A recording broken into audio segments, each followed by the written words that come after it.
Hello అండి, నా పేరు వెంకటేష్. నా ఛానల్ పేరు వచ్చేసి నల్లమల్ల క్రియేటివ్ 11. ఇప్పుడు మనం చేసుకునే ఐటెం వచ్చేసి ఇది బొగ్గుల మీద చికెన్ కబాబ్ ఏ విధంగా చేసుకున్నాం అనేది చూపెడతా. ఇక్కడ చూపెట్టు. చికెన్ హాఫ్ కేజీ తీసుకున్నాం. దీనికి ఒక స్పూన్ అన్నం, కారం పొడి, పసుపు అర స్పూను, ఉప్పు అర స్పూను, ధనియా పొడి, నెక్స్ట్ ఆయిల్, ఒక నిమ్మకాయ. ఈ మాత్రం సరిపోతుంది. మసాలాలు ఇక్కడ అవసరం లేదు. చికెన్ కడిగి పెట్టుకున్నాం కదా, దీనికి మసాలాలు అనేది యాడ్ చేస్తాం.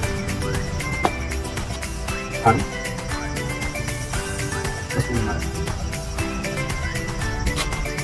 పసుపు, ఉప్పు, ధనియా పొడి, ఆయిల్, నిమ్మకాయ రసం కడిగి పెట్టి. దీంట్లో కొంతమంది అల్లం వెల్లిపాయ పేస్ట్ చేస్తారు. దీంట్లో అవసరం లేదు, ఎందుకంటే ముక్కల మీద కలుసుకుంటుందా అప్పుడు ఆ ఫ్లేవర్ అనేది కొంచెం చేదు కూడా.